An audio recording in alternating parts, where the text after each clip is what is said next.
Hey everyone, welcome to Arts Study में Daisy. This is Priyanka. तो हमारी क्लास 8 की ज्योग्राफी सीरीज़ चल रही है, जिसमें हम क्लास 8 ज्योग्राफी के जो भी चैप्टर्स हैं उनको अच्छे से डिस्कस करते हैं चैप्टर वाइज करके। ठीक, तो हमारी इसी सीरीज़ में चल रहा है हमारा चैप्टर नंबर 3, जो कि है मिनरल एंड पावर रिसोर्सेज। इस चैप्टर में जो भी हमारे मिनरल्स हैं और पावर रिसोर्सेज हैं उनके बारे में हम पढ़ रहे हैं कि वो कहाँ से आते हैं, कैसे हम उन्हें यूज़ करते हैं और कैसे हम उन्हें कंजर्व कर सकते हैं। तो बेसिकली आज हमारा लेक्चर नंबर 7 है। इसके पहले हम 6 लेक्चर्स करा चुके हैं। अगर आप नहीं देखे हैं तो प्लेलिस्ट का लिंक आपको डिस्क्रिप्शन में मिल जाएगा, या आप चैनल पे भी डायरेक्टली जाके चेक कर सकते हैं। और हमारे जो भी ये लेक्चर्स हैं, अगर आपको इनकी PDF डाउनलोड करनी है या कोई भी नोटिफिकेशन चाहिए तो आप डायरेक्ट हमसे टेलीग्राम पे जुड़ सकते हैं। चैनल का लिंक आपको डिस्क्रिप्शन में मिल जाएगा, एक बार आप चेक कर लीजिएगा। तो चलिए शुरू करते हैं हमारे आज के लेक्चर को। तो बेसिकली लेक्चर नंबर 6 में हमने स्टार्ट किया था पढ़ना पावर रिसोर्सेज के बारे में, जिसमें हमने देखा था कन्वेंशनल और non conventional sources of energy को, और जिसमें हमने पढ़ा था कन्वेंशनल सोर्सेज ऑफ एनर्जी को हम पढ़ रहे थे, जिसमें हमने देखा था फायरवुड और फॉसिल फ्यूल्स के बारे में। तो उन्हीं फॉसिल फ्यूल्स के टॉपिक में अब हम पढ़ेंगे कोल के बारे में, कि आखिर ये कोल होते क्या हैं, ये कहाँ से हमें मिलते हैं, उनके बारे में। ठीक, तो कोल है क्या? तो ये सबसे ज़्यादा मतलब पाया जाने वाला फॉसिल फ्यूल है हमारे यहाँ। ठीक, this is the most एबेडेंटली found fossil fuel. ये सबसे ज़्यादा पाया जाने वाला फॉसिल फ्यूल है, और इसे डोमेस्टिक फ्यूल में भी, मतलब कोयले को लोग नॉर्मल यूज़ में घर में भी बहुत ज़्यादा यूज़ करते हैं। इवन इंडस्ट्रीज़ में तो ये एक इम्पॉर्टेंट एलिमेंट है ही, बट डोमेस्टिक फ्यूल में भी इसे यूज़ किया जाता है। वही चीज़ यहाँ पे लिखा है कि it is used as domestic fuel in industries such as iron and steel, steam engines and to generate electricity. इसमें कह रहा है कि डोमेस्टिक फ्यूल के रूप में इसे यूज़ किया जाता है। कहाँ पे? डोमेस्टिक फ्यूल, यानी कि सबसे पहली बात तो नॉर्मल जो फ्यूल का काम रहता है उसमें इसे यूज़ किया जाता है। कहाँ पे? तो यहाँ पे बता रहे हैं कि एक तो सबसे पहले तो इंडस्ट्रीज़ में, जैसे कि आयरन या स्टील की इंडस्ट्री हो गई, वहाँ पे इसे यूज़ किया जाता है। देन स्टीम इंजन्स में ये फ्यूल का काम करता है, एंड टू जनरेट इलेक्ट्रिसिटी, और इलेक्ट्रिसिटी जनरेट करने में भी इसको एज अ फ्यूल हम यूज़ करते हैं। ठीक, अब जैसे जो भी हमारे पावर प्लांट होते हैं, स्पेशली जो थर्मल पावर प्लांट होते हैं, वहाँ पे इलेक्ट्रिसिटी पूरी तरह कोल के माध्यम से ही जनरेट की जाती है। ठीक, तो electricity from coal is called thermal power, यानी कि जो भी कोल से हमें इलेक्ट्रिसिटी मिलती है उसे हम थर्मल पावर कहते हैं। ठीक, the coal which we are using today was formed millions of years ago when giant ferns and swarms got buried under the layers of earth। तो इसमें कह रहे हैं कि जो भी कोल हम आज की डेट में यूज़ कर रहे हैं, ये आज से मिलियंस ऑफ ईयर पहले बने थे, जिसमें बहुत बड़ी बड़ी घासें थी, पेड़ थे। वो सब जब मिट्टी के नीचे दफन हो गए, बरीड हो गए, तब फिर कई सालों तक वो high under heat and pressure में रहे, तो फिर ये हमारा कोल बना, जिसे हम आज की डेट पे यूटिलाइज कर रहे हैं इतनी ज़्यादा मात्रा में।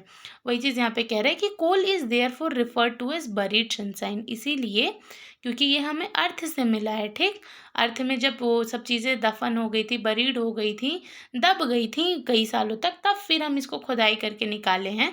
तो इसीलिए कोल को हम क्या कहते हैं? तो इसे हम बरीड सनशाइन भी कहते हैं। ये आपको याद रखना पड़ेगा। बरीड सनशाइन किसे कहा जाता है? कोल को कहा जाता है। ठीक, अब यहाँ पे बता रहे हैं कि लीडिंग प्रोड्यूसर्स बता रहे हैं कोल के, तो वर्ल्ड पे कौन कौन है? तो China, USA, Germany, Russia, south Africa and France हैं। और अगर हम इंडिया की बात करें तो रानीगंज, झारिया, धनबाद, बोकारो, ये सब झारखंड में है। तो ये सब क्या है? लीडिंग प्रोड्यूसर्स है किसके? कोल के।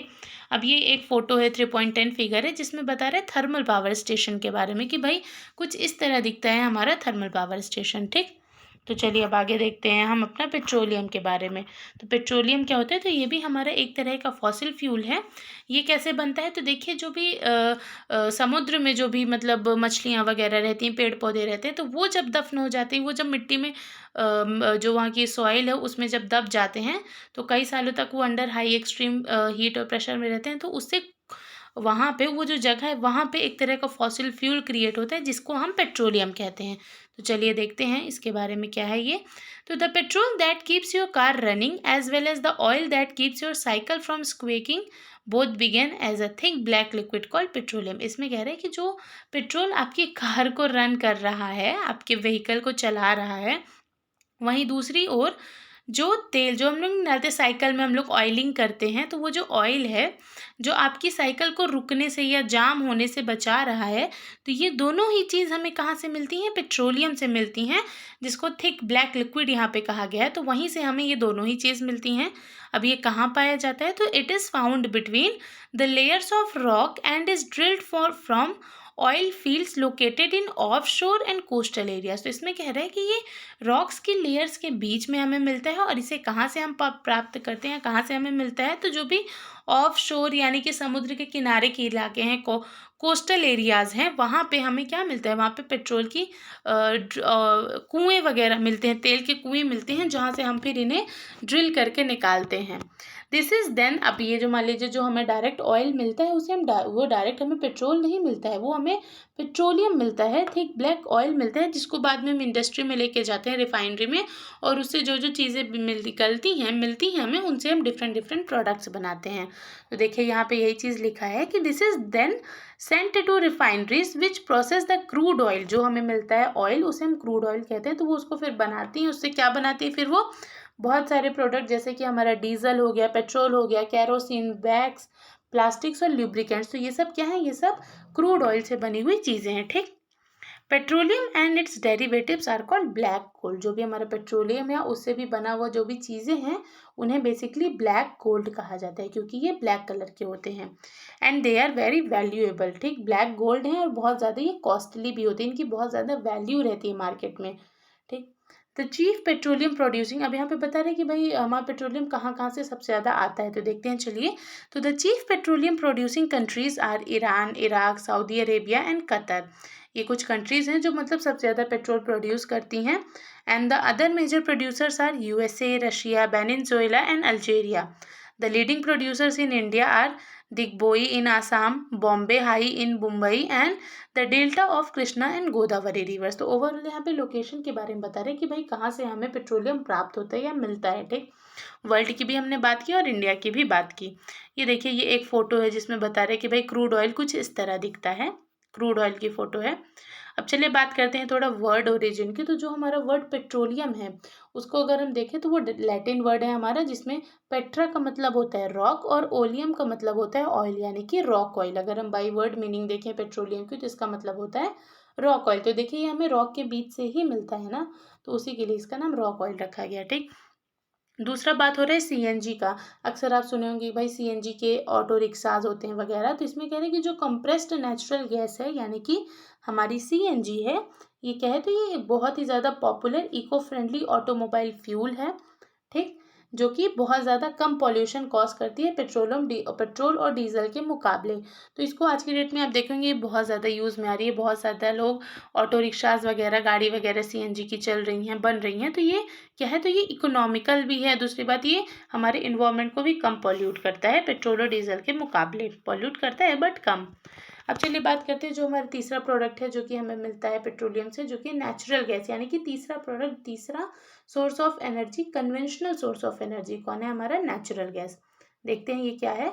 तो natural gas is found with petroleum deposit and is released when crude oil is brought to the surface. इसमें कह रहा है कि नेचुरल गैस हमें कब मिलती है, तो जैसे हम क्रूड ऑयल को सरफेस पे लाते हैं या सरफेस पे वो आता है तो उससे पहले एक गैस रिलीज होती है जिसको कि हम नेचुरल गैस कहते हैं। तो अक्सर जो भी तेल के कुएं यानी कि पेट्रोलियम जहाँ से निकलता है वहीं से हमारी कौन सी गैस निकलती है, सबसे पहले नेचुरल गैस, जिसको कि कलेक्ट करके हम यूज़ कर सकते हैं as a domestic and industrial fuel. Domestic यानी कि घर में यूज़ कर सकते हैं। दूसरी बात इंडस्ट्रियल फ्यूल के रूप में भी इसे यूज़ किया जाता है। अब यहाँ पे बता रहे हैं कि कौन कौन है मेजर प्रोड्यूसर्स, तो देखते हैं चलिए। तो Russia, Norway, UK and the Netherlands are the major producer of natural gas. ये कुछ कंट्रीज़ हैं जो कि मेजर प्रोड्यूसर्स हैं नेचुरल गैस की। अब बात करते हैं इंडिया में। तो इंडिया में हो गया हमारा जैसलमेर, कृष्णा गोदावरी का डेल्टा हो गया, त्रिपुरा और कुछ एरियाज ऑफ शोर के यानी कि समुद्र तटीय इलाके जैसे कि Mumbai have natural gas resources. ठीक, तो हमारे इंडिया में भी बहुत सारी जगह हैं जहाँ से हमें नेचुरल रिसोर्सेज मिलते हैं और वर्ल्ड में भी हमने देख लिया। Very few countries in the world have sufficient natural gas reserves of their own. इसमें कह रहा है कि हमारे वर्ल्ड में बहुत कम ऐसी कंट्रीज हैं जिनके पास सफिशिएंट अमाउंट में नेचुरल गैस के रिजर्व्स प्रेजेंट हैं। ठीक, मतलब उनके खुद के ओन वो कर रहे हैं। ऐसे बहुत कम कंट्रीज हैं जिनके पास नेचुरल गैस रिसोर्सेज हैं, उनमें से हमारा एक इंडिया भी है। The sharp increase in our consumption of fossil fuels has led to their depletion at an alarming rate। इसमें कह रहा है कि जैसे जैसे हमारी पॉपुलेशन बन रही है, बढ़ रही है, और जितना जल्दी हम इन्हें, जितना ज़्यादा हम इन्हें यूज़ करने लगे हैं उसकी वजह से इनका जो ख़त्म होने का चांस है, डिप्लीशन का चांस है, ये काफ़ी बढ़ गया है। यानी कि आज की डेट में हमें फॉसिल फ्यूल्स को सेव करना पड़ रहा है। और कोई भी देखिए, कोई भी रिसोर्स है अगर हम उसे सेव नहीं करेंगे तो कभी ना कभी ख़त्म हो जाएगा।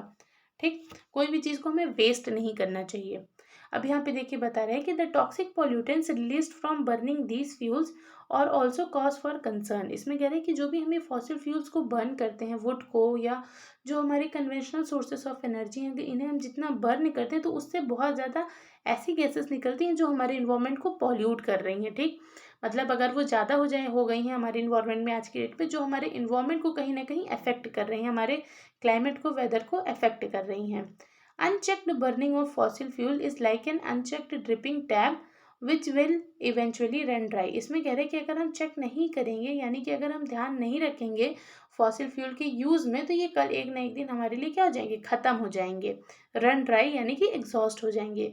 ठीक, this has led to the trapping of various non-conventional sources of energy that are cleaner alternative to fossil fuels। अब ये जो इनका जो ख़त्म होना है, इनका जो एग्जॉस्टेशन है, इनका जो डिप्लीशन है, ये कहीं ना कहीं हमें ऑल्टरनेटिव्स की ओर ले जा रहा है, जैसे कि जो इनको हम non conventional sources of energy कहते हैं, उनकी ओर ले जा रहा है, जिससे कि हमारा इन्वायरमेंट भी पॉल्यूट ना हो और हम पूरी तरह इन पे डिपेंड ना करें। मतलब अगर हमारे पास दूसरे ऑप्शंस रहेंगे एनर्जी के, पावर जनरेट करने के, तो ऑब्वियस सी बात है हम थोड़ा उन पे भी डिपेंड करेंगे, उन पे भी इन्वेस्ट करेंगे, तो कहीं ना कहीं हमारे फॉसिल फ्यूल्स क्या होंगे, सेफ होंगे, बचेंगे। अब यहाँ पे बता रहा है कि do you know Norway was the first country in the world to develop hydroelectricity. अब इसमें बता रहा है कि नॉर्वे एक ऐसी कंट्री है जो सबसे पहले हाइड्रो इलेक्ट्रिसिटी प्लांट सेटअप की थी। अब ऐसा क्यों बताया, तो देखिए चलिए हम आगे पढ़ेंगे अब हाइड्रो पावर के बारे में। इसी के लिए दूसरा क्या है हमारा फैक्ट, कि the site of world first solar and wind powered bus shelter is in Scotland. तो इसमें कह रहा है कि ऐसी साइट, मतलब जिसमें सबसे पहले सोलर और विंड पावर के चलते मतलब बनाया गया था बस का शेल्टर, वो कहाँ पे बनाई गई थी, स्कॉटलैंड में बनाई गई थी।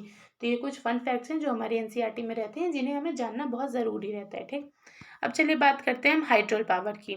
ठीक, तो ये क्या होता है तो देखते हैं चलिए इसके बारे में। ये हमारा क्या है, एक सोर्सेज ऑफ एनर्जी है, कन्वेंशनल सोर्स ऑफ एनर्जी। तो देखते हैं चलिए।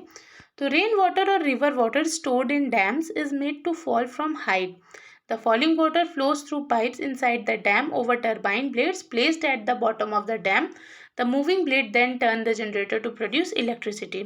This is called hydroelectricity. ठीक, तो इसमें बता रहे हैं कि देखिए जो हमारे डैम्स होते हैं, उसमें सबसे पहली बात तो रेन वाटर या जो रिवर का वाटर है, आप सुने होंगे बड़ी बड़ी नदियों में डैम्स बनाए जाते हैं, तो उसमें वो पानी को कलेक्ट कर लेते हैं, ठीक है, एक बड़े अमाउंट में, और फिर उसको क्या करते हैं, वो छोटे छोटे होल से या एरिया से वो उस वाटर को छोड़ते हैं। तो वो देखिए उसमें पानी ज़्यादा रहता है, तो हाई प्रेशर से वो नीचे आता है, नीचे हमारी टरबाइन की ब्लेड्स लगी रहती हैं जो घूमती हैं और फिर मैकेनिकल एनर्जी को वो इलेक्ट्रिकल एनर्जी में कन्वर्ट करती हैं। ओवरऑल जो वाटर का मूवमेंट है उससे हम क्या जनरेट कर रहे हैं, इलेक्ट्रिसिटी जनरेट कर रहे हैं। तो इसको हम कह सकते हैं कि हमारे लिए कैसा है, non conventional source of energy. इसमें हम कोई भी फॉसिल फ्यूल्स का यूज़ नहीं कर रहे हैं, बस वाटर के फोर्स से हम इलेक्ट्रिसिटी जनरेट कर रहे हैं, तो इसको हम फ्यूचर तक यूज़ कर सकते हैं। तो ये क्या है हमारा, इसी को हम कहते हैं हाइड्रो इलेक्ट्रिसिटी। और इसके लिए हमें बड़े बड़े प्लांट सेटअप करने पड़ते हैं, जैसे कि अब हाइड्रो इलेक्ट्रिसिटी प्लांट बनाए तो सबसे पहली बात तो आपको डैम बनाना पड़ेगा, देन उसके बाद डैम बनाने के लिए आपको बहुत बड़ा एरिया खाली करवाना पड़ेगा। तो ये थोड़ा कॉस्टली एक्सपेंसिव पड़ जाता है, बट एक बार अगर बन गया